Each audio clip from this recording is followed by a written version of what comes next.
we're gonna begin here, and just because I know there's two parallel sessions going at the moment,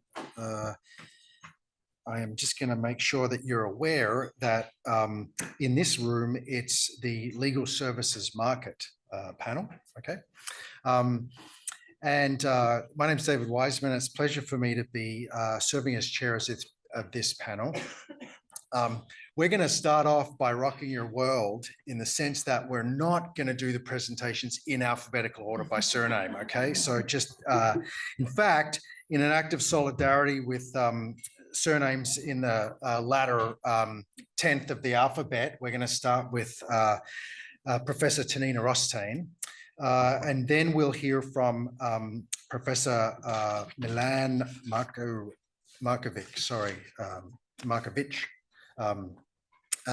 next. And that we're putting those two presentations together because they're sort of more big picture issues in terms of legal services market and how the legal sector operates.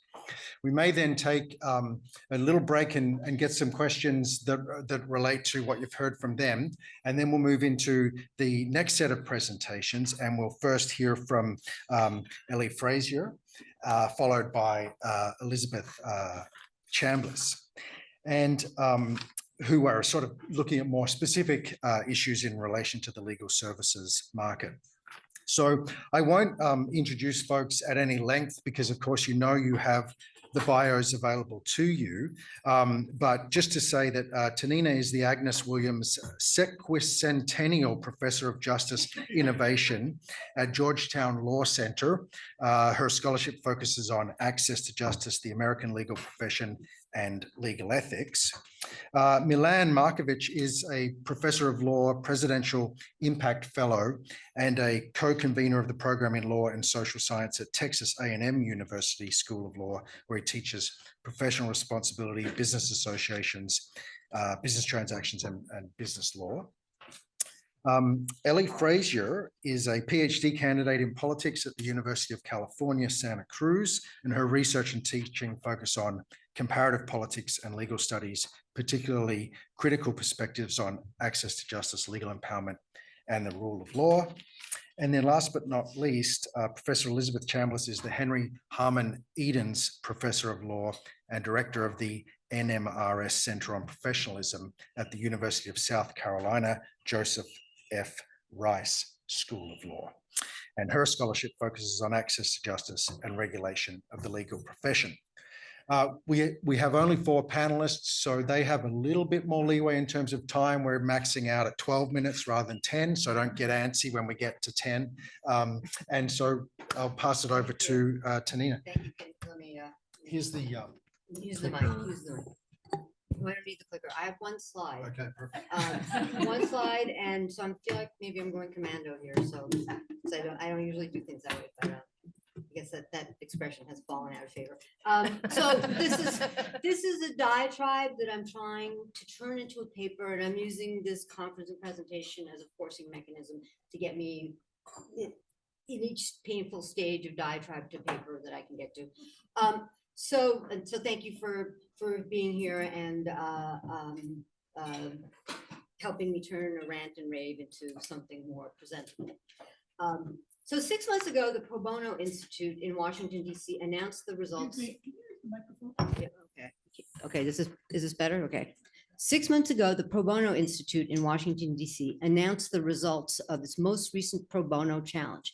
The challenge, directed at the United States corporate bar, known as the AmLaw 200 or Big Law, asked the signatories to contribute 3 to 5% of lawyers' hours to pro bono work.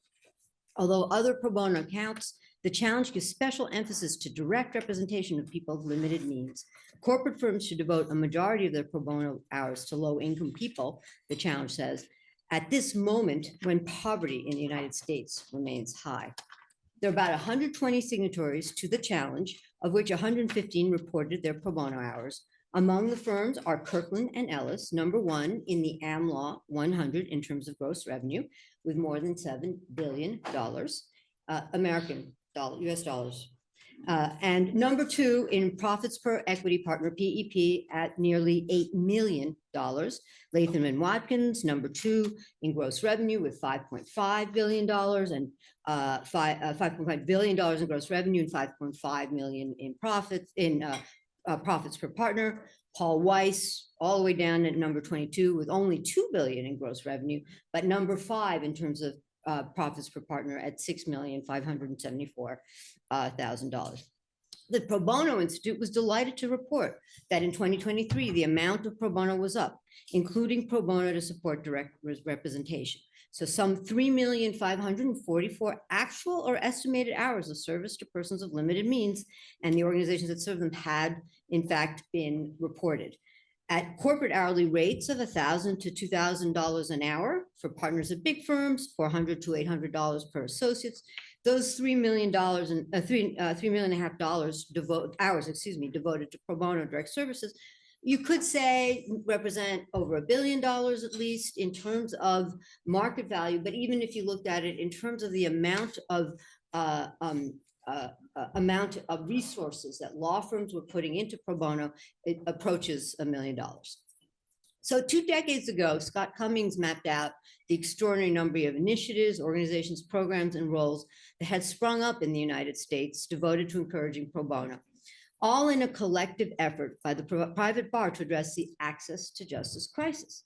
Building on that work, later Steve Boucher, and I mention them because it's really worth going back and reading their work, showed the extent to which pro bono had become specifically institutionalized in corporate law firms through the creation of pro bono counsel, managers and departments, compensation arrangements that gave credit for hours to pro bono, and other firm arrangements and changes in rules. Meanwhile, over the years, critics have noted that law firm pro bono efforts have neglected certain kinds of important problems, workers' rights, debt, the environment, that might put them at odds with their paying clients. Critics have observed that pro bono was being used primarily as a training device or as a recruiting mechanism to keep young associates happy. And some critics who asked very politely, it was Becky Sandford, asked how well these initiatives mapped onto actual legal needs. All the while, though, calls from the organized bar, access to justice commissions, and other organizations devoted to addressing increasing pro bono efforts, as exemplified in the Pro Bono Challenge, have continued to sound loudly. More pro bono is the reflective reaction whenever American lawyers get together to consider the access to justice crisis. So I want to suggest, building on those earlier efforts, that the institutionalization of pro bono has cognitive, validating, and legitimating functions that make it very difficult for lawyers to grasp the types of problems that make up the access to justice crisis. That crisis, as Becky and others have shown, is not fundamentally about not having enough lawyers to represent people living in poverty. But professional ideology underlying pro bono, which legitimates corporate practice more generally, makes it very difficult for lawyers to grasp that the most fundamental problems of access to justice are systemic and structural, and makes them very uninterested in addressing those underlying problems. So I don't think I need to belabor the systemic and structural problems. See Becky Sandford and work of others that have built on that. But we know that the large majority of justice problems don't, somewhere 70%, 80%, never reach it to the formal legal system, the formal court system, and they remain unresolved. And Becky and James Teufel did an article that is less well known, which looks at sort of a public health metric, uses a public health metric to measure how many years people can expect to spend dealing with civil justice problems and experience health, economic, or relational hardships as a result of these problems. And the result is that most Americans suffered significant number of years suffering from unresolved justice problems. And of course, that's beneath the surface. If you look at the court system in the United States, we know that there are tens of millions of litigants who are going through. We know that debt collection is a major factor in the kinds of cases that are in the courts in California and the United States. We know that debt collectors are using sophisticated software to bring as many cases as they can throughout in the United States to do debt collections, both in civil court and small claims. And that those are not the kinds of issues that giving people lawyers are going to that are going to be fixed by giving people more lawyers. And of course, we also know that the disproportionate number of defendants in those cases, debt collection, eviction, default, we know that significant number are people of color. When we're getting to know, and I think Claire Robert was here or somewhere, but anyway, she shows how in California, there a number of in several of the jurisdictions she's looked at, that number of debt collection cases are disproportionately among Latino populations defendants are among Latino populations in the California area. But lawyers can't grasp these issues. So the two core features of lawyers' professional ideology that shape how lawyers see the problem. One has to do with the traditional profession, the idea that what professions do is to use expertise to solve individual problems that their clients bring them, right? Which is the same as medicine, which is the same as used to be with the priesthood, right? That it's a service directed, and that it's a service directed to individual clients, a client, a patient, a parishioner. And then the second piece tied with that is, of course, adversarialism and its underlying premise that if lawyers are provided to everyone, courts will function to produce justice. While not often explicitly articulated, if you think about it, this conception of problem solving in an adversarial system is the governing norm of social institutions of the American legal profession, including its educational institutions, its professional rules, rules of practice, civil procedure and evidence, and its service models. Now, this is a way of saying that if you have a hammer, every problem looks like a nail, which is, even though it's a very simple saying, has a deep truth to it. So one effect of pro bono is it's the way in which it validates that conception of what lawyers are good at, what their expertise is about, what they do. But it also provides a form of self-validation and emotional satisfaction. To find that, you don't need to look very far. The evangelists of pro bono have done studies of students and young associates and have been able to show how much they were fulfilled, felt very good, felt satisfied, felt like they were doing something meaningful when they engaged in pro bono work, when they represented individual clients. And using your expert knowledge and skills to help a person in dire straits does satisfy that inchoate vocational longing that motivates many people to become lawyers in the first place. And if you think about this kind of psychic reward in the context of corporate practice, it makes sense that pro bono would have an even more heightened ability for lawyers to feel that they were doing something valuable and meaningful. So as we know, what is corporate work? Corporate work can sometimes be very technical and very interesting, but the way that it's done, the way that it's disaggregated in law firms, the way that the process is broken down, it doesn't give anything like a client, doesn't provide a client lawyer relationship first. And then two, corporations they don't cry, they don't laugh, and they're not incredibly grateful when you do something good for them, right? It's a different kind of thing. So you could see why pro bono is such a fundamental piece of the corporate practice. And so, yeah, helping a corporation through a bankruptcy and doing a small chunk of that of bankruptcy restructuring, not the same sense of purpose as someone who's helping someone who's at risk from losing their home. So, and pro bono, most importantly, has important legitimating function for corporate practice. In the larger political economy, have you waved anything at me? I don't know. Okay. All right. Pro bono, most importantly, has important legitimating function for corporate practice in the larger political economy of the 21st century. Consider what corporate lawyers have been up to in the last several decades. As Katharina Pistor in the Code of Capital shows, capital just doesn't come to being on its own. It's created by lawyers who play a leading role in coding certain kinds of assets as having certain kinds of value. So she does that in the space of property and in a larger and securities and larger ownership arrangements and finance. You can also see the same process at work if you look at intellectual property and you look at the rise of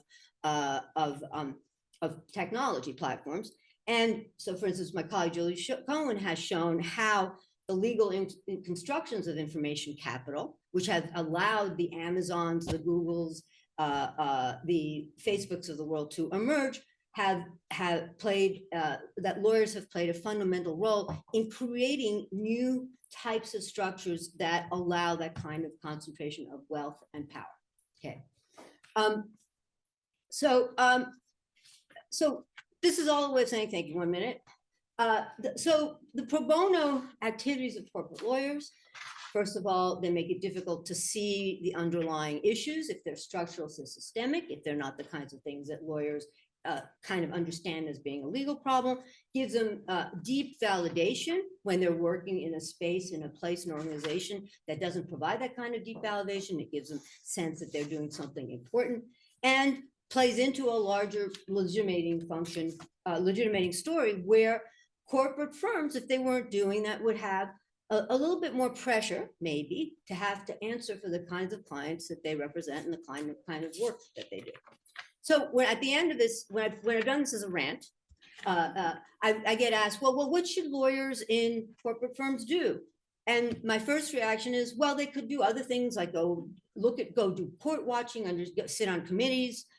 They could do lots of things in courts, or they could involved in deregulation and push against UPL. There are things they could do, but ultimately, I sort of feel like they need to figure that out on their own. They can figure that out. But meanwhile, what advocates for access to justice need to think hard about is the extent to which they should be participating, pushing, engaged in helping with pro bono efforts, because if anything, it validates the status quo and doesn't improve it. So I'll stop there.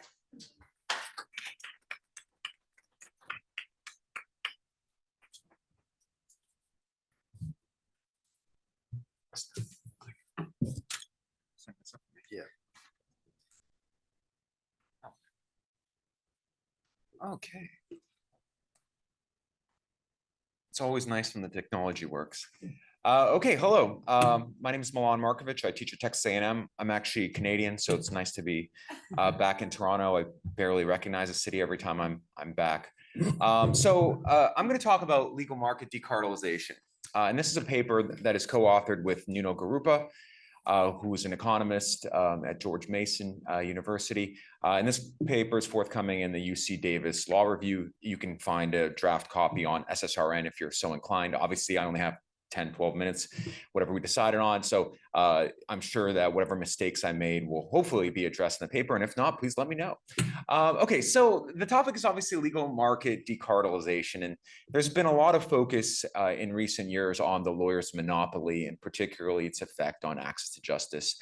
I call it more of a cartel than really a true monopoly, because the cartel has a lot of control over the legal market, but of course there are various competitors depending on the state and depending on the particular practice area. So I'm not going to defend the lawyers' cartel today, but what I am going to do is suggest that there are some risks and complications associated with decartelization that really haven't been part of the literature, and I think deserve more recognition. And this is unique to the American context, but hopefully it has some lessons for other jurisdictions as well.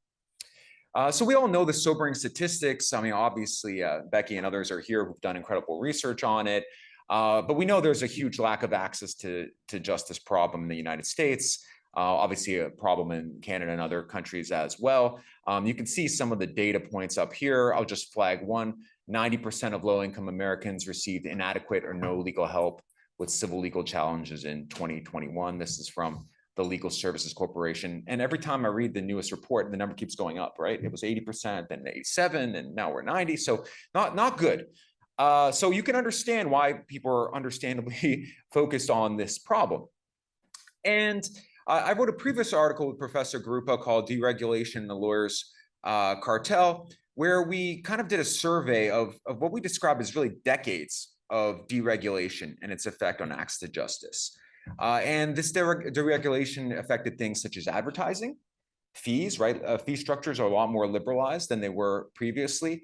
Organizational structures, right? Non-lawyer owned firms, alternative business structures. There was a lot of hullabaloo, particularly after Australia and then England developed accepted alternative business structures. We have them in Arizona, but they are in DC, sort of. That's more of a loophole for lobbyists more than anything, but we do have them in a couple of jurisdictions. Very controversial in the US.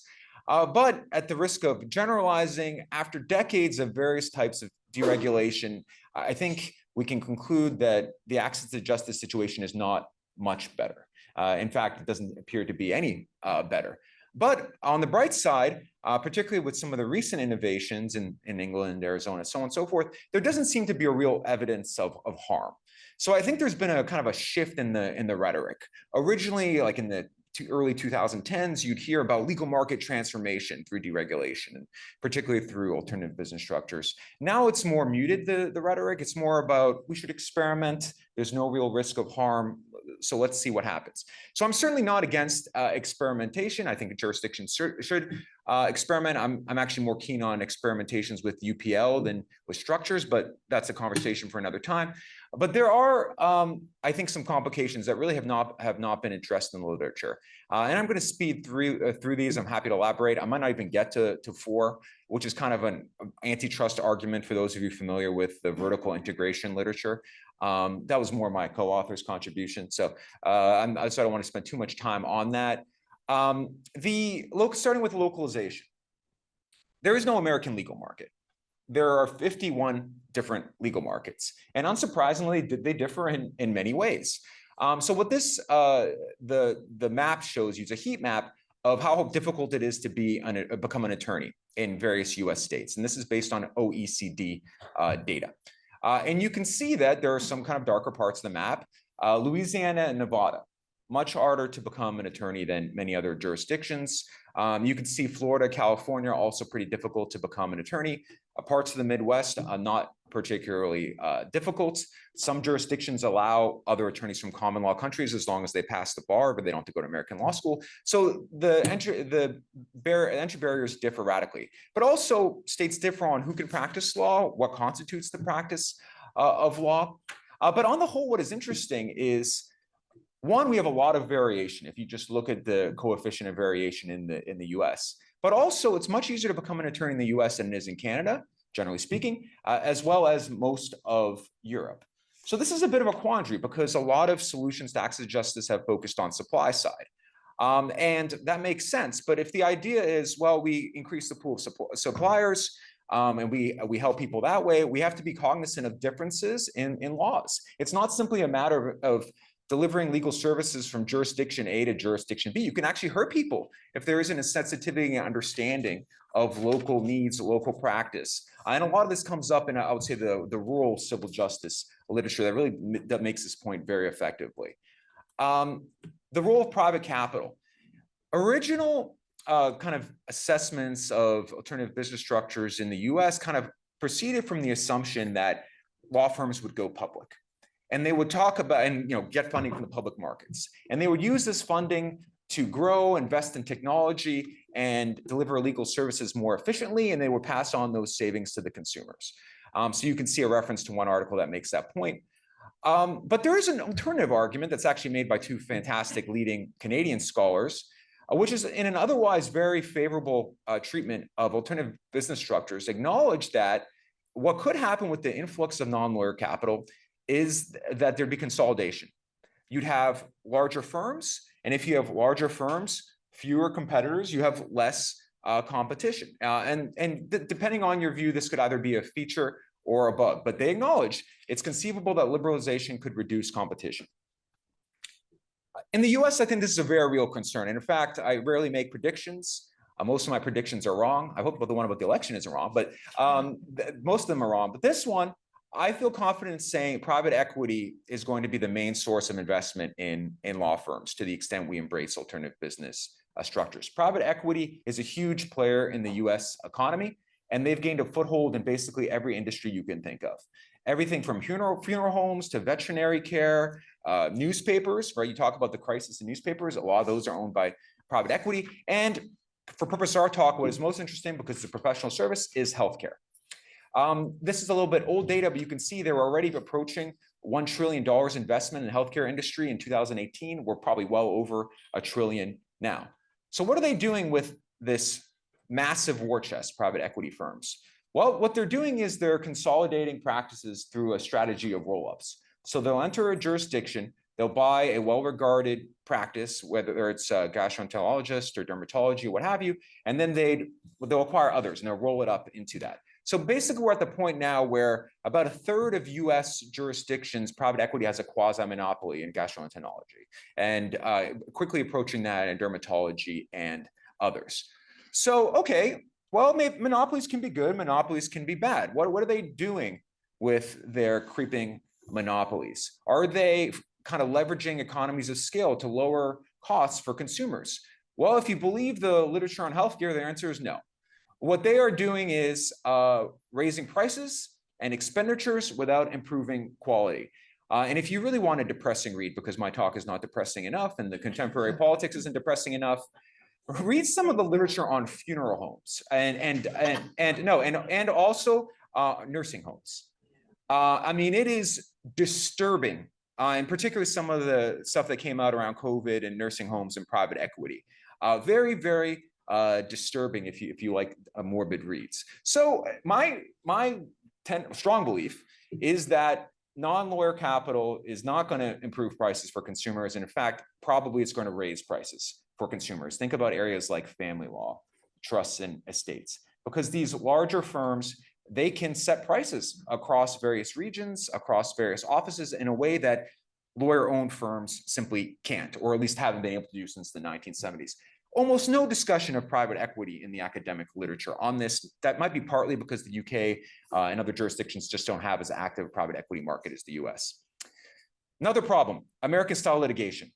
We can debate all day about whether the United States is a litigious society, but what is undeniable is that plaintiffs' work is extremely lucrative in the United States. The richest lawyers are not partners in law firms, they are plaintiffs' lawyers, trial lawyers. Why is that?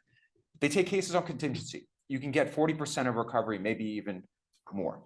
In addition to that, there's no fee shifting. If you lose, there's a very low likelihood that you're going to have to pay your adversary's costs. So this incentivizes risk-taking on the part of attorneys. Discovery is also burdensome, which incentivizes defendants to settle.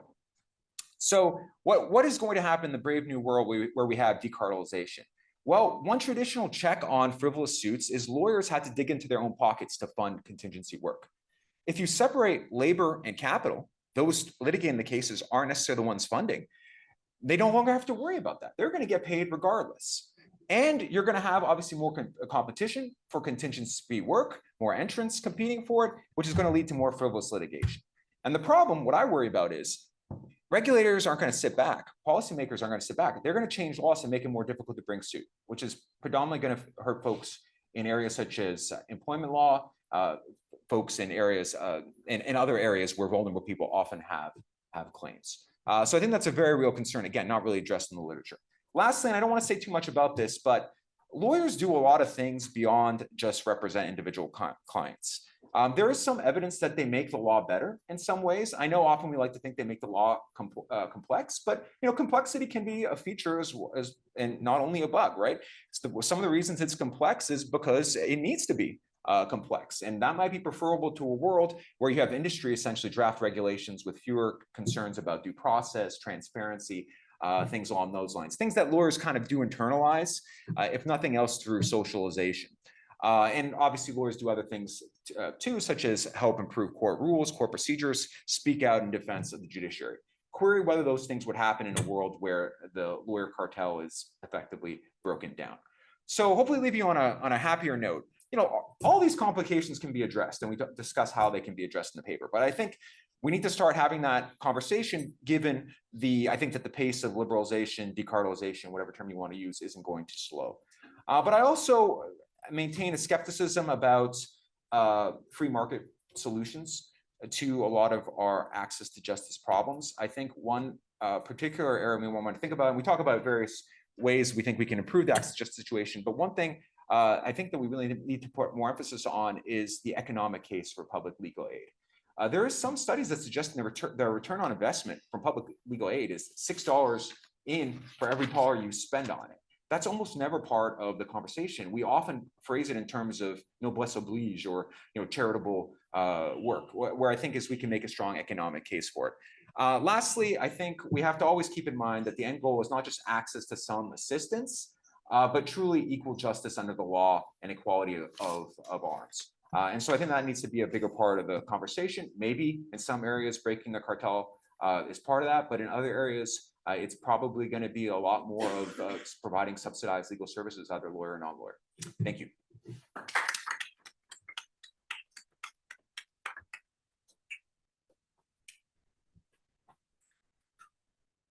Thanks very much, Milan. So we do have the opportunity to take a few moments for burning questions, or if people want to engage sort of those big picture concerns that have been presented by Tanina and Milan. Of course, you're welcome to cogitate a bit. No, go for it. This is a question to Tanina. I was wondering if there is hope or opportunity in working on pro bono support being more valued or purpose aligned based on an attribute of an organisation and or an individual. And the example I give is I'm CEO of a large community legal centre, launched our specialist LGBTQI plus legal service. I'm currently negotiating with a top tier law firm around a secondment program, which, having practiced law for a long time, don't always sort of embrace as a joy to take on.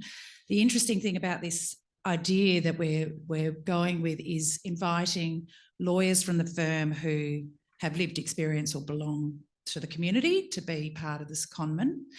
We were expecting it just to be graduates, but the firm has put a sort of feelers out and been overwhelmed by practitioners right up to senior counsel interested in coming and doing placements at our organisation. So it's been a real pivot and real sort of like, oh wow, these are people who have a personal investment or attachment to the particular work that they're going to be coming and doing pro bono support for. So my question is, do you think there's hope? Is there opportunity if we rethink or reframe how corporate, particularly top tier firms, provide support?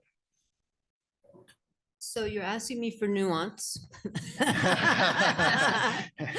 And the answer is yes, I need some more nuance. And among other things, so the pro bono pledge focuses on sort of garden variety cases. And so there's a whole series of other types of cases, representation that involves other interests besides this supposed attempt to alleviate poverty. So the answer is, I don't, what's the right way to put this? I don't think that we need to dismantle the pro bono industrial complex tomorrow, because it's not going to happen. But I do think that there are a lot of spaces to think about these issues in ways that might shift what organizations do. Thanks. Go ahead. Brian Farrow, University of Iowa, both fantastic. Question for Tanina. So interestingly, I run our pro bono program at Iowa, and I feel like there's always this balance of teaching students there are things that only lawyers can do, and you should want to do them. And let me tell you, this isn't the solution, right? Like, we have a lot to learn about access to justice and about the systemic issues. I'm also on our state access to justice commission, and I feel like a critical moment in a commission like that is when you get people in the room to realize pro bono isn't it, right? Like, we need beyond pro bono, we need a lot of other stuff. My question is, thinking about other sort of pressures that reinforce pro bono as, you know, this fix, it strikes me that a lot of organizations that recruit pro bono attorneys, legal aid organizations, bar associations, they have metrics that they want to hit, right? Or they have funding requirements to have a certain amount of pro bono engagement. And I just wonder, do you plan to engage with sort of that other side that I think sort of reinforces the emphasis on pro bono somewhat exclusively? Well, I want to be, what's the right way to put this, very mindful of the fact that there are lawyers who have devoted tremendous amount of effort, energy, and have lived in, you know, have with at very low wages to work in organizations and represent people in direct legal services. And so I don't want this to be this is not direct legal service, it doesn't work. And obviously that's a very important model for lawyers. But the other thing to say is, you're right in when it comes to LSC, since God, I don't have the number, since I think the 80s, maybe earlier, has required for any grantee to have, I think it's 12 or 14%. So a significant amount of the operating funds that you get from Legal Services Corporation, the federal funder in the United States, the biggest funder of direct legal services, you have to dedicate to the private attorney initiative, which is essentially the helping private attorneys to do pro bono. So it's not as if you can just pull the whole thing apart, right? You're right. That's so that's a very incomplete and inadequate answer to your comment. Are you getting up to go to the mic, Daniel? Okay. A little bit of a different sided question. The way I've been viewing the legal services market lately is, at least in its current structure, it's essentially hammers telling hammers how to let people use them. I'm curious what your take is if we were to view lawyers as just tools for users to access justice, as the lawyers don't need to access justice, they're just getting paid for it. How does this kind of reframing and the governance of this legal services market change if you rescope the perspective? If you understand that the goal is for the users, for people, non-lawyers, to simply have access to justice, and we are just one of many tools that they could use. They don't even have to. Well, so is this, Milan, why don't you answer that question? Oh, yeah. So first of all, I'll say that, and I don't want to fight the question, but I'm someone who does think that lawyers do a lot more than just act as a tool. And maybe that's my legal ethics kind of hat, and kind of even beyond the lawyer as just more as a tool. I think a lot of the problem in the access to justice space is people often can't really fully form their goals and motivations vis-a-vis the legal system. So I think it's a lot more dialectical than, lawyers and others are just tools to be wielded. But to kind of take your question on its terms, no, I actually think that's kind of where we're moving. And people do engage in a lot of strategies that don't involve going to a lawyer and everything from, and of course, Becky's work shows this, going to friends, going to their unions, trying to deal with their problems themselves. So and I think if we kind of take that seriously, we probably move to a model where closer to England, where you have regulators that are cognizant that this is not a lawyer system, and we need to realize that there are many kinds of professionals involved in this space, and they all need to be regulated. And maybe there needs to be different sub-regulators and so on and so forth. So no, I think that there is definitely something to your suggestion of, if we think of it as less lawyer dominated, then that definitely provides for more diffuse methods of regulation. Okay, let's pause there. And Tanina, if you want to pick that up later, you're welcome to after. One thing that people might want to think about before we come back to the general questions is, I don't know, Milan, to what extent your work on decartelisation has looked at the Australian experience. I know there's a bunch of Australians here, and I think consolidation, particularly in personal injury and things, has been part of the story there, but I may be wrong. So maybe people can offer some perspective on that later.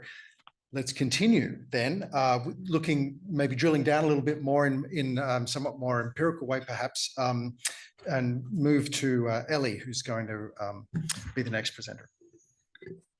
Thank you. So I'm going to move the conversation away from lawyers a little bit. So apologies to all the lawyers in the room.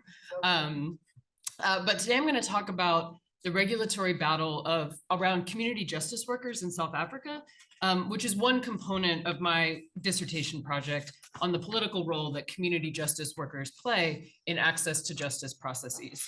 So community justice workers in South Africa have a really rich 70-year history that's both the result of and had influence on transnational networks, including setting up similar programs across the globe and even in the United States. So a lot of ideas about access to justice, legal empowerment, kind of private-public partnership around pilot projects, it's all been tried at some point in South Africa, both during apartheid and during the transition to democracy. So the aim of the project was to better understand community justice workers, and in South Africa, they're known as community paralegals, as agential actors in access to justice policy, rather than as technical solutions or technical implementation tools. So to kind of take them on their own terms. Because of the audience here, I'm assuming a certain amount of knowledge about community justice workers, but I'm happy to elaborate on the type of services they provide in their training in the Q&A. So central to this was the question of state regulation. There's been a 30-year battle ever since the first democratic elections in 1994 over how to regulate and incorporate community paralegals into the legal system. So currently, they can provide legal advice, but they cannot appear in court. But more crucially, the debate centers on what state recognition and regulation would mean for funding and for independence. So many are struggling to survive on donor money that's continuously waning, but they still continue to provide crucial pathways to state and legal aid services. But many are wary of regulation that would mean limitations to their ability to provide a range of legal and quasi-legal services that they currently provide. So in many of my interviews with government officials, law clinic attorneys, donor agencies, legal profession, regulatory bodies, and lawyers, nearly everyone agreed that community paralegals played an important role for their specific institutional functions, but there was virtually no consensus of whether or not community paralegals should be considered legal professionals and to what extent the state should be responsible for supporting them.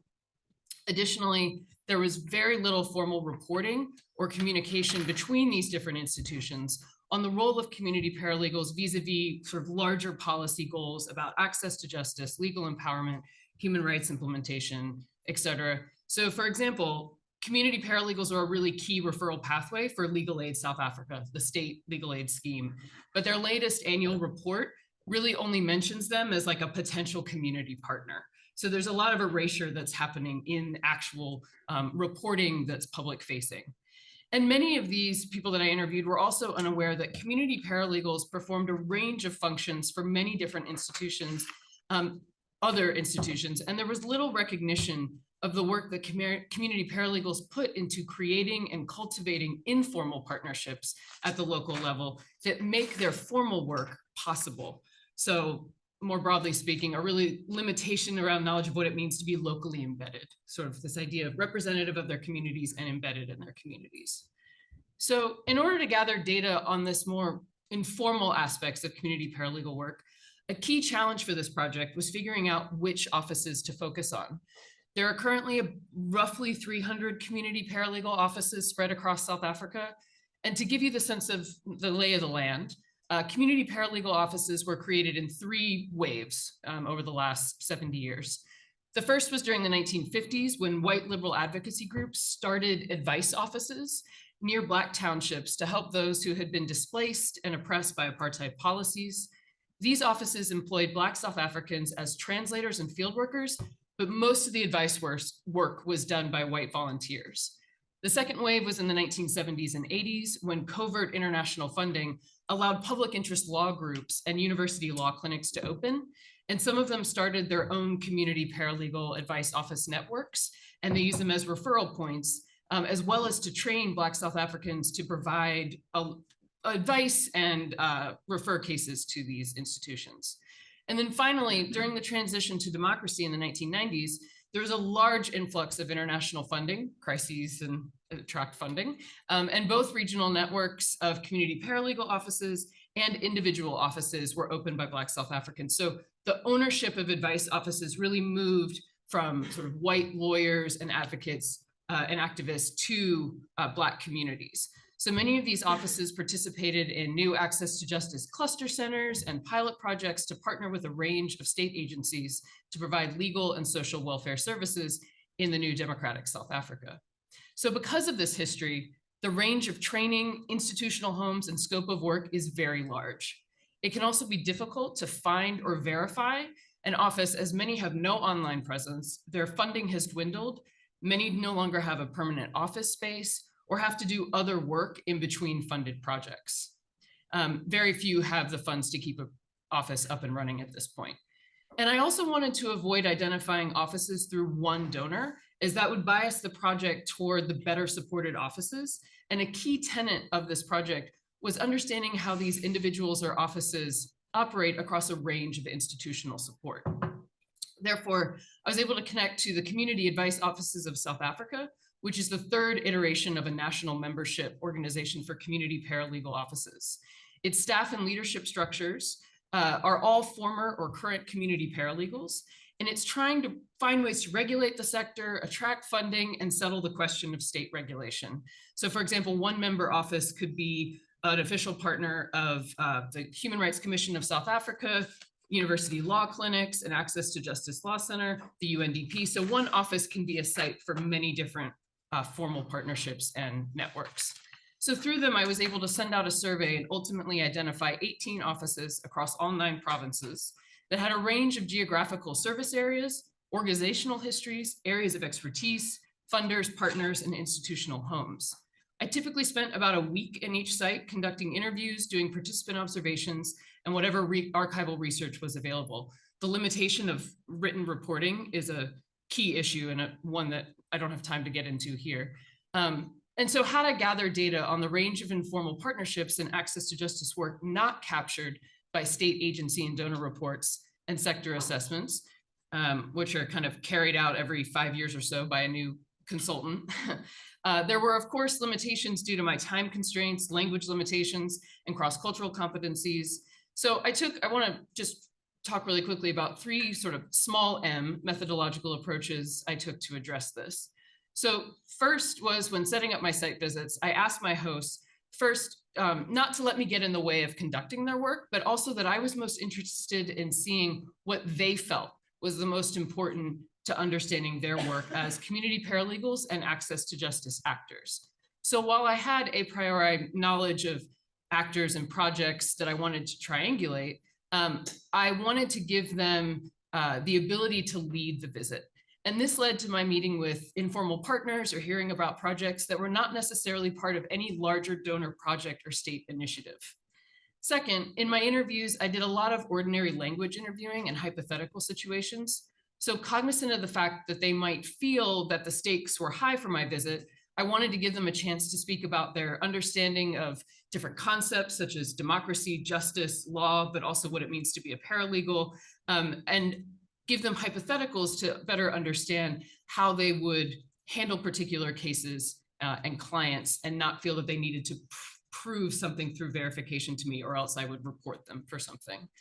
And finally, I also asked them very selectively for, rather than just snowball sampling, asking them very specifically who I should speak to next in their community and being very flexible about who it made sense for me to set up interviews with outside of the office.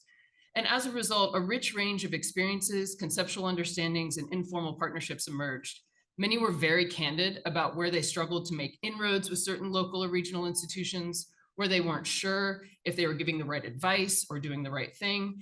And it also raised potential gray areas where potential conflicts of interest or even obstruction of access to justice pathways was occurring. And so what does this mean for regulation? First, it illuminates the tension between legal and justice work and different state and non-state institutions and how they conceptualize what matters for access to justice outcomes. It's difficult for regulation to speak to all elements of access to justice work, and impact for community paralegals is diffused through many different avenues. Second, there are incentives for community paralegals to actually hold back on reporting and to not be completely transparent about everything they do at the local level, because this is the area where they still have the most agency. Because national debates have been stalled around their role in the legal system, they have the most flexibility and leeway at the local level, and they are loath to give up some of that freedom. And so in conclusion, this particular area of the project not only revealed a mismatched understanding of the role that community paralegals play in access to justice vis-a-vis these larger policy debates, but it also provided some critical insight into what we understand as embeddedness or representation, representative of communities. So this positionality of community paralegals is neither an unqualified good nor an automatic conflict of interest, which is often the argument raised by lawyers and state officials that the ethics of community legal practice. But so it's neither an unqualified good nor a conflict of interest, but it does illuminate that this is an area that needs to be further explored as we try to understand the long-term impacts of community justice workers on access to justice. Thank you.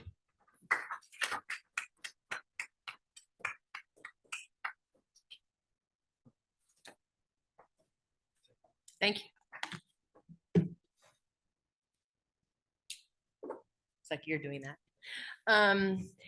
Thank you all for being here. And I know it's the second day, but thanks to the organizers. This is a great conference. And that, I think you just answered the question that I'm trying to set up. So I'm going last. I'm going to give the talk I was going to give anyway, but all three of those papers or presentations have really affected what I would have said if I were writing this now. So I recently conducted a study of private practice in rural South Carolina, and a central question in the study was the extent to which rural private practitioners serve low-income clients and communities. So the literature on rural access to justice tends to portray rural private practitioners as accessible generalists who serve their communities through pro bono service and civic leadership. And some have argued that rural private practice should be recognized as public interest work for the purposes of loan forgiveness.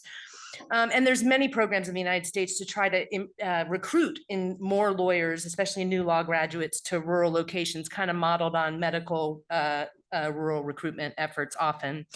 But the empirical literature on solo and small firm practice is really thin and really dated. Most of it's on urban lawyers, and the last systematic study of rural private practice was conducted in the 80s. So my study was a mixed method study. I measured the number and the distribution of private. This is a picture of South Carolina for all the people not, well, even for you in the United States, it's the South Carolina one, not the North Carolina one.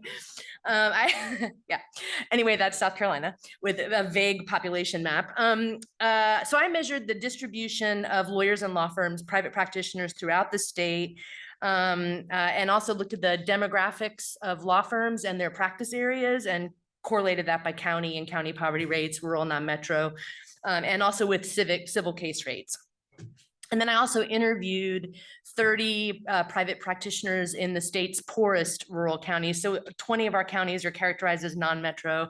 And I focused on the 10 with the highest poverty rates. And they also have, not surprisingly, some of the highest civil case rates in the state.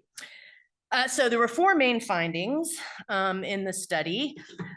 First, private practitioners play a limited role in serving low-income clients and communities. So just distributionally, less than 25% of the non-metro lawyers were located in the poorer counties. And actually among metro lawyers, less than 3% of private practitioners are located in poorer metro counties. So that was not just a rural finding. And also through the interviews, although most of the lawyers said they would do limited pro bono or discounted work, especially if it was someone they knew, they were very reluctant to make it more available for reasons that I can go into. And they didn't really want to come to the attention of the bar as being available for that.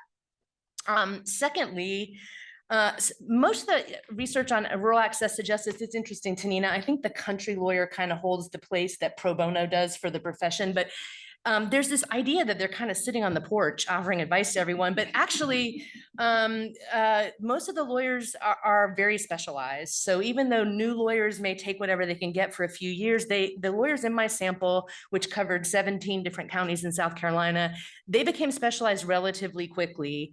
And I think among the 30 of them, half are 75 to 100% specialized in one area of practice, either personal injury, real estate, family law. And of the rest of them, all but 3 were more than 50% specialized in one of those areas or in criminal practice.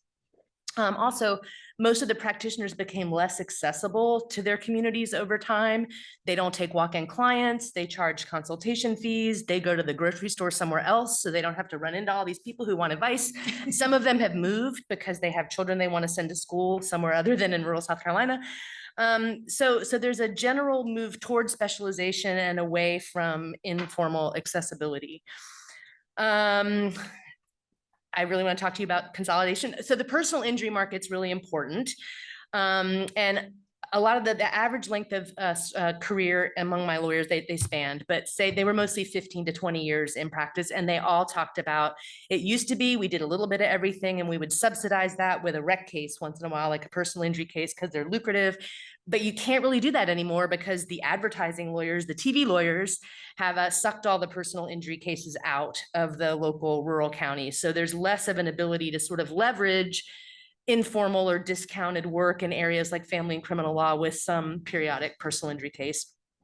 And finally, family ties, at least in South Carolina, play a really central role. Almost every lawyer in my sample either grew up in the town where they practice or their spouse did. A lot of them had prominent parents in business or politics or the funeral home business, actually. Many started practicing with their fathers or fathers-in-law in the firm. Many have family who practice with them now, or do their books or do their website. So the practices were very family-based. Okay, so my presentation today is an effort to sort of think through some of the implications of these findings, both as an empirical matter and sort of just thinking about what does this portend for the market for legal services in rural, or just individual legal services generally. But also today in particular, I'm grappling theoretically, and this is where I'm grappling theoretically with, what is the value of a local service? And what's the theory by which being locally embedded would make a difference in the quality of service for clients or the access to service. So I've alluded to this already, but the image of the country lawyer in American culture is this very accessible generalist who's right on Main Street, on the porch in the courthouse, available and accessible. Michelle Statz's work, for those of you who might be familiar with it, on rural and tribal judges, likewise really emphasizes the importance of local ties for the quality of justice that's delivered. Like local knowledge of the people and shared ties over time creates higher quality decision-making. And I see an appeal to localism also in the community justice worker label. I mean, community is doing a lot. It sometimes is a proxy for, underserved groups. It's sometimes a proxy for a place. It often means non-lawyer. So community means non-lawyer. But there's this idea of kind of responsiveness to underserved groups as a result of being from the community. So I guess my question is, to what extent, and this is especially in the rural access to justice literature, that's what I was afraid of. To what extent is localness, is it about spatial access? Is it about historical ties over time and relationships that you have to take time to build? And I think these get conflated. And I would say, again, especially in the rural access to justice literature, there's this idea that localness automatically means rootedness, embeddedness, ties to the entire community. And I think that's not true. I think it often means, I think a lot of what the benefits come from are benefits that have to be created over time. And if that's true, I think it has implications for scale and that are not just about the type of provider. So it's not just that we're lawyer centric, that is getting in our own way, but that it just takes time to build trust and local relationships. And it's hard to scale that unless maybe you're just attaching to already existing trusted institutions. Okay, so this leads me to an empirical question that occurred to me really belatedly in my own research, like after I submitted the title for this talk. To what extent has there actually been a decline in the number of rural lawyers? Because there's this pervasive sense of loss in the literature. Like it used to be, we had all these helpers and now they're gone, and our institutions used to work and now they don't. There's this loss narrative. And the ABA released in the United States, this is the United States, the ABA released a lawyer population survey in 2020 that it introduced this concept in the first chapter of legal deserts, and it showed that there's 40% of US counties have less than one lawyer per 1,000 people. And so these interventions are an effort to bring more lawyers. But it's not clear that this is a decline. I don't think there's a lot of direct evidence. I mean, I think it's knowable, but I don't think we know it. So here's what we do know.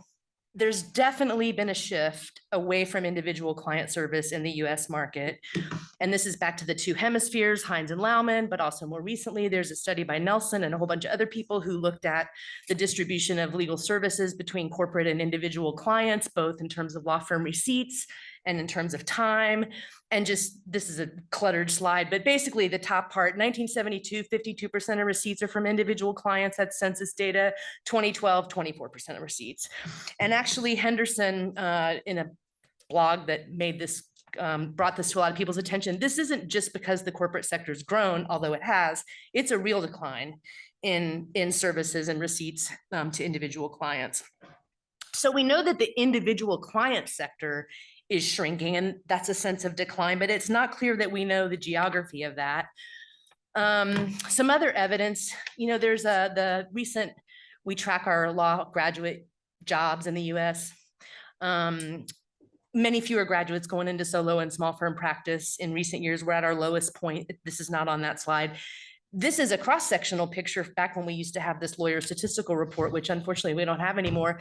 But what this shows that I thought was interesting is the percentage of lawyers in solo practice has actually remained relatively stable. And the number, which means that the number has grown commensurate with the profession itself. And actually the number of lawyers per capita, there are more lawyers per capita based on population. So it's not a scarcity story necessarily.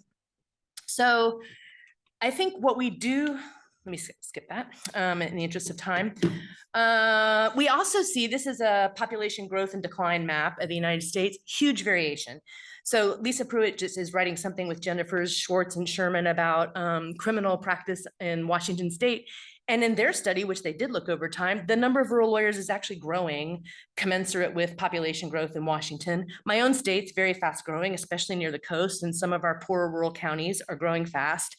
So I'm not sure that the sense of loss that we're feeling is not based on numbers of providers in the counties, because we don't actually know what that is over time for the most part. All right, I'm almost out of time. So let me sort of try to suggest a few tentative answers to the question I'm asking myself in 1 minute. The part I'm surest about, at least in South Carolina, among private practitioners, spatial location is a red herring. It's not correlated. The lawyers don't even necessarily live where they practice, number one. But even if they do live there, it doesn't correspond to accessibility to the public necessarily. And to the extent that it does correspond to accessibility, it's for the benefit of the lawyer. It's the relational ties that feed the lawyer's practice, not the relational ties that lead the lawyer to be responsive to underserved groups. So the direction of localism is benefiting the professional, at least in my study.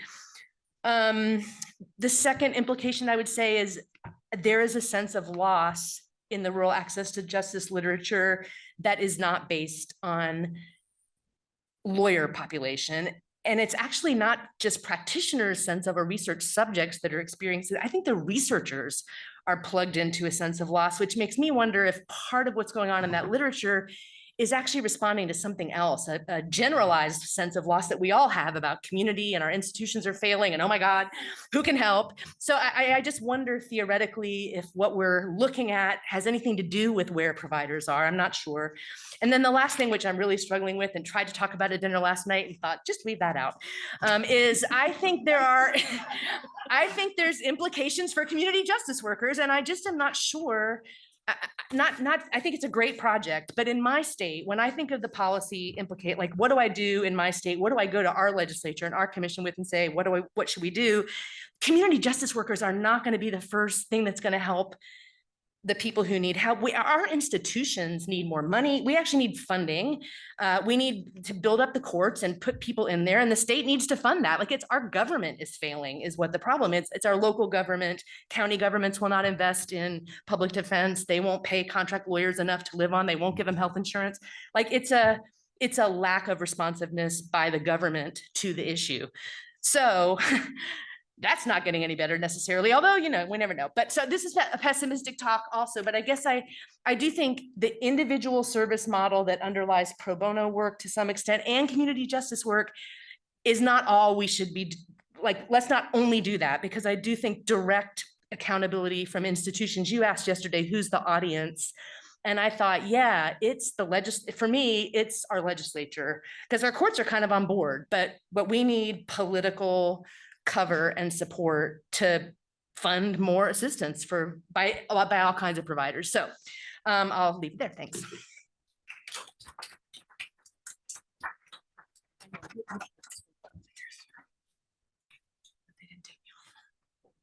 Thanks so much, Elizabeth and Ellie. I'll just take a moment to check the chat while you folks can consider questions that you may have. I don't see any questions there, so please go ahead.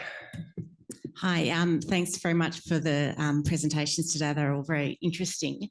My name is Jennifer Canis and I lead what probably 20 years ago would have been called the pro bono practice at one of Australia's largest plaintiff and class action law firms.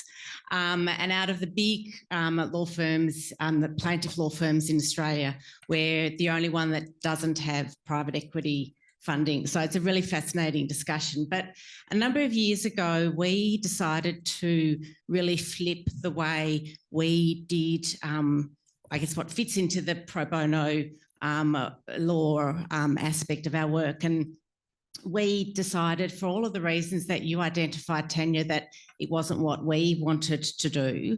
And so we call our practice the social justice practice. And we do work that seeks systemic change or seeks a change in the law, really trying to drive change through our work. But we're sort of quite liberated in that way because we don't have government contracts. And in Australia, if you're a law firm and you want to do government contracts, you need to do a certain amount of pro bono work per year. And so we're not constrained by that government definition of what pro bono work is.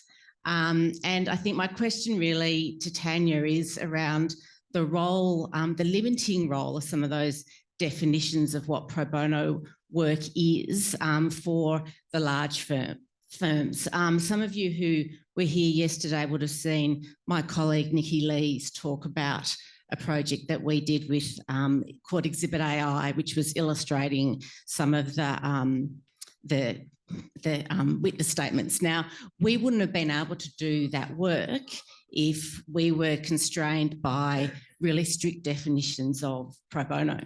So, thanks.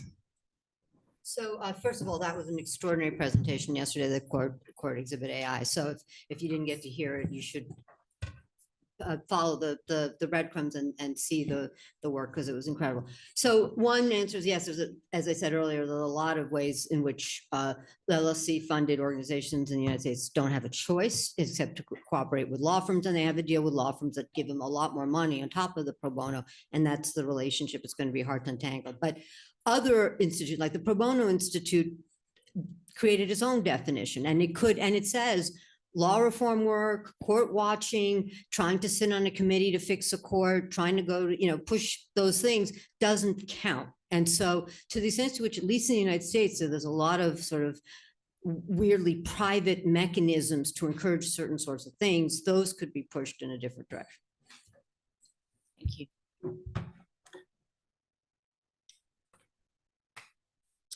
Matthew Burnett. So I have a question. I'm connecting this to the paper that Becky and I are working on around justice work as democracy work. There's two parallel examples, one in Alaska and one in South Africa, where community paralegals, community justice workers were instrumental in holding the government to account for the availability of benefits. So in South Africa, Black Sash community paralegals were the first that were aware of the lack of benefits being distributed, and then that led to litigation, mobilization. The almost parallel example happened just recently in Alaska when the state wasn't being accountable to distribute benefits. Community justice workers were on the front lines, that part of that embeddedness. But to me, that's a story of legal empowerment, of shaping law that, to your point, Elizabeth, I guess I'm interested in hearing more about this tension that you see between an understanding of community justice work as transactional legal services versus an understanding of community justice work as legal empowerment, which is really focused on the kind of systemic change that I think others have also engaged with. So I'm interested in your reflections just on why we would cabin sort of how we understand the role of community justice work as a transactional service, as opposed to just getting more people to engage with law and hold institutions and other actors, markets perhaps, accountable. And you're asking me? Any and all. I wouldn't want to be seen as cabining necessarily. So, and I feel like that's a question for you, but you go ahead. You can both have an answer. I can go. Let me just give a really quick pragmatic answer. I'm trying to think, like, what do I do with my study in South Carolina And so I think it's great. I think we are probably gonna have a community. Yeah, I'm hiding too. I think we are. I think South Carolina is moving toward adopting a community justice worker program, but you're 70 years down the, I don't know. It's just a long game. And I don't have a long career left. So it's like, I want to do something. So I don't think I think it's a both and. I agree. It's just that meanwhile, I don't want to wait for them to get authorized, empowered, trained, placed, and then hold the government accountable. I just feel like it's just a long game. And it doesn't mean that it's not a really important long game. But so far, there's been a lot of obstacles to everything we've tried, and it just seems like it's taking forever.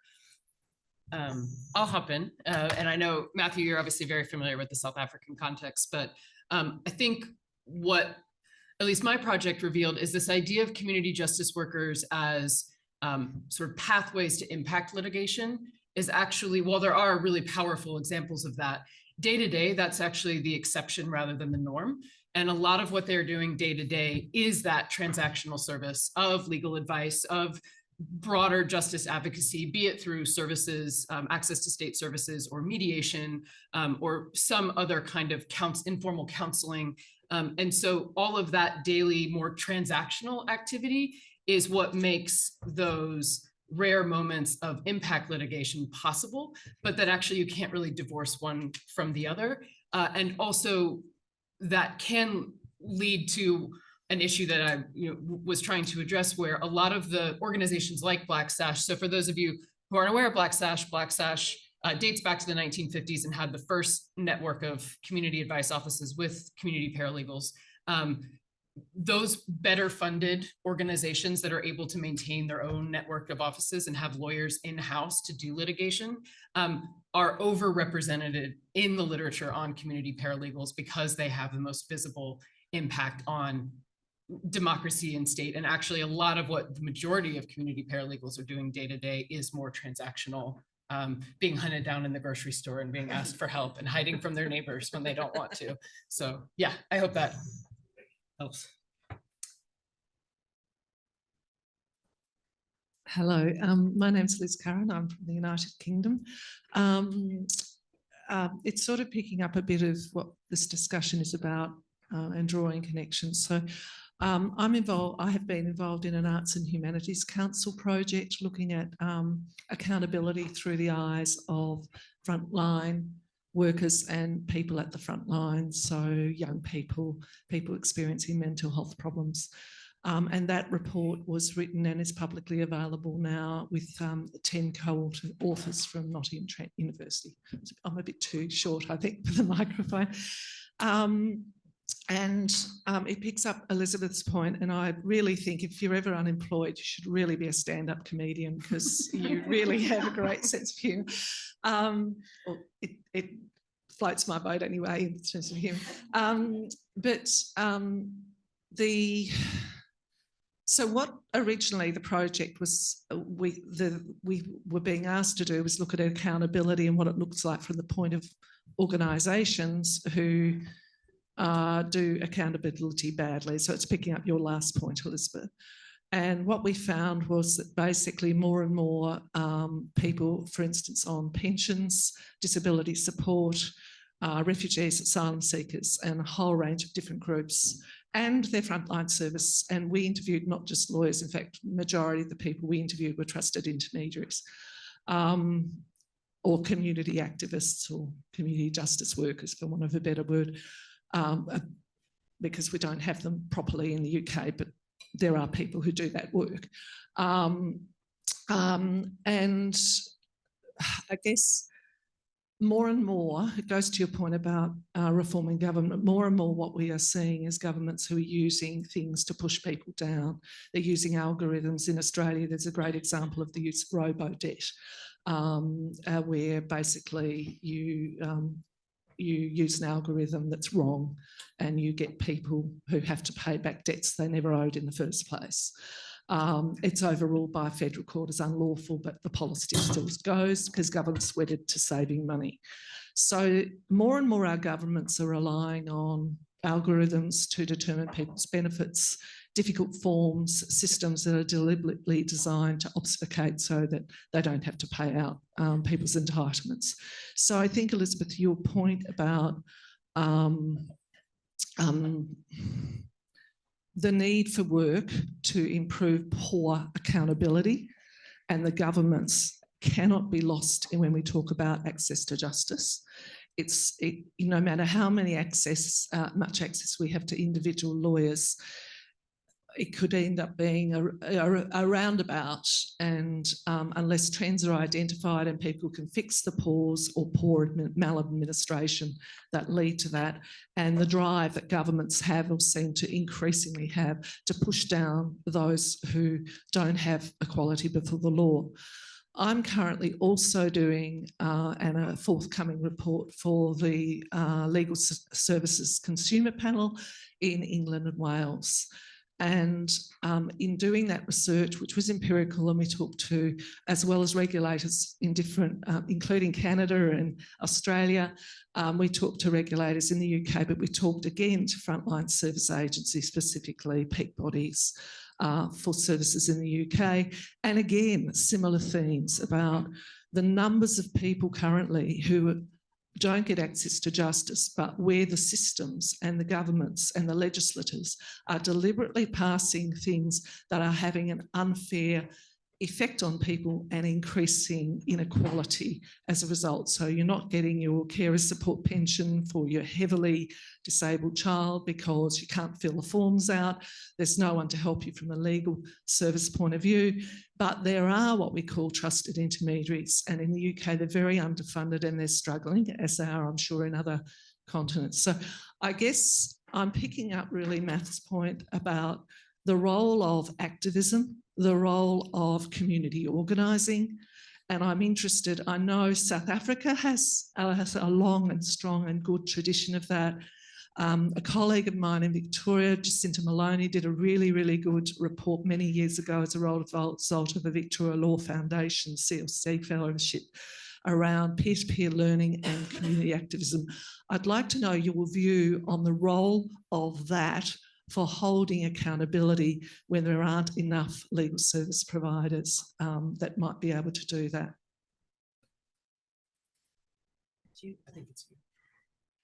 I think it could be both again. I don't have it. Think in terms of, I think South Africa, I definitely heard some linkages Yeah, to. but she was just directly asking you, so I wanted to give you a chance. All right. Well, Anyway, I think Ellie anyway. is better situated with her. Yeah, but you raised the point about accountability of legislature and spending more time actually getting them to be accountable, which is sort of what triggered, I guess, the idea. But then, Well, how I'll do we say do the one thing that occurred to me in response to Milan's talk, I actually think the economic argument can be really powerful and cross partisan lines, especially I'm hugely suspicious of the ROA calculations. And at one point I was going to write a paper on that. And I thought, no, that's not mission consistent.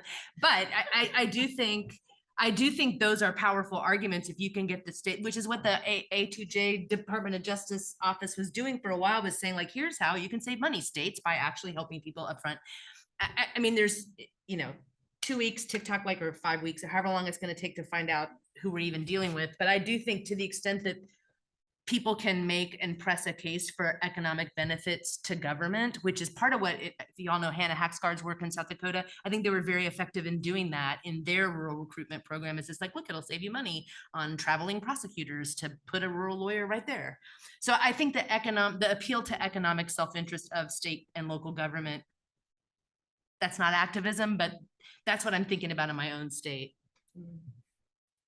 Yeah, in the South African context, it's a bit of a complicated sort of answer to that. As Matthew brought up, there have been instances of local activists, community justice workers working together to bring, refer on to firms for impact litigation as one way to hold the state accountable. But more broadly speaking, I think the bigger lesson maybe from South Africa is histories of activism in South Africa are incredibly hierarchical in their structure.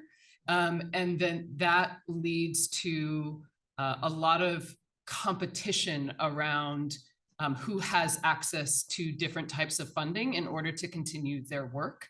And that can lead to this double-edged sword where on the one hand, there's a really robust civic presence to hold state structures accountable. But at the same time, after a crisis where there might be a lot of funding, apartheid, democratization, and funding goes down for these structures, there a lot of competition increases and the government becomes a major site of funding. And so you've got this tension where these activists and community justice organizations want and need to hold the state accountable, but at the same time, there is a certain increasing reliance on the state, and hierarchically, many activists move into state roles. And so then you have co-optation and conflicts of interest. And so I think it becomes a complicated story of everybody sort of trying to get, so the lines between state and civil society are very blurred.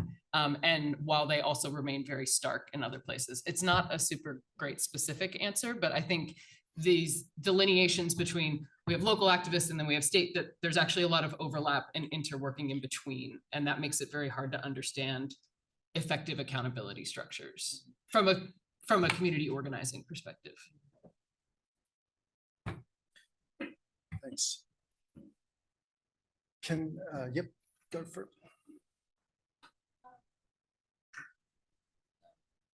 One of my concerns is it seems as if there's a lot of this is the solution or that is the solution rather than looking at sort of a broad continuum. And my sense with the community justice workers, and a little bit of the Alaska model, that they've identified this problem, they've been able to come up with it. But if they were not under the aegis of the Legal Services Agency with attorneys who could also do that more powerful, a different kind of advocacy. I mean, government listens to attorneys in a different way than I think they will listen to community justice workers, and, you know, sort of vice versa. But if we can work together, I'm working with a community that is trying to, it's a marginalized community, trying to stop a development. We're $320,000 into paying a lawyer or a firm, right, to stop this. And I mean, you know, it would be a perfect pro bono case, right? And I would think. We're winning, that's the good news, but we're $320,000 into this. And so, you know, is there a way that we can build the community folks and then use the lawyers, and particularly the pro bono lawyers who may have more juice, to come in and do the pro bono representation to make more systemic change? So yes, Bonnie, I agree. In other words, what I was focusing on is individual representation of clients. But why isn't that firm doing it pro bono is what I'd like to know. That's a lot of money. Well, and just to pick up on the point about, I think you're right, the conversations in some ways are about an ecosystem of justice, and there's all sorts of actors who can be important, community justice workers, lawyers, and plenty of others. And so not to think that, I mean, when it comes to funding for that, I guess there's scarce resources. And sometimes I think we need to separate out funding for those sort of things and just allowance for that sort of stuff. And the temptation within the legal profession is to say, oh, well, if we're going to have community justice workers, we've got to regulate them first, which I think buys into them being transactional people rather than empowering sort of people. And I take your point, Ellie, that those two are wrapped up together. But I think the temptation to regulate rather than just to get out of the way and let the people who are already in rural South Carolina, who are already doing this stuff under the radar, just keep doing it as a sort of do no harm principle to start off with. Sorry, a bit of editorializing from the podium, please. This is phenomenal. I've been in this for 35 years and I'm thrilled to hear all of you fight the power and all that good stuff. One of our Australian friend, with the idea of having a pro bono lawyer under their control, accountable to them, is interesting, because in the Volunteer Lawyers for the Arts, when there was a downturn in the legal economy in Washington state, I know they became the place where the associates of the firms all went to various volunteer pro bono type organizations. I just know about the VLA, and they were basically their lawyers for a year. And the law firms, and I think this is an important point, paid for it. And my gripe, as somebody in Canada, in BC, where pro bono is like the only thing anybody talks about in terms of giving back, and it's not controlled by the people who need it, which it should be, and accountable to them. And now we get CPD credit. So our professional development, we're doing our professional development on the backs of the poor. Yay. Loads of problems with that. Is where's the money, right? Like the stats on how much money these law firms make. And yet we can't get them to open their damn wallets. And that infuriates me. Like, we did when I ran volunteer lawyers in Vancouver off the side of my desk for 20 years. Yeah, no, we got $200. We hit every intellectual property lawyer in the province of British Columbia, and we got 200 lawyers. And it's because they're threatened by the kinds of services that also play into the subsidized legal services market. Anyway, just, you know, thank you. And I just thought I'd add that bit about WALA and actually having the lawyers there. Thank you. Thank you. We have just run out of time there. So I hope you'll join with me in thanking our panel. Thank you.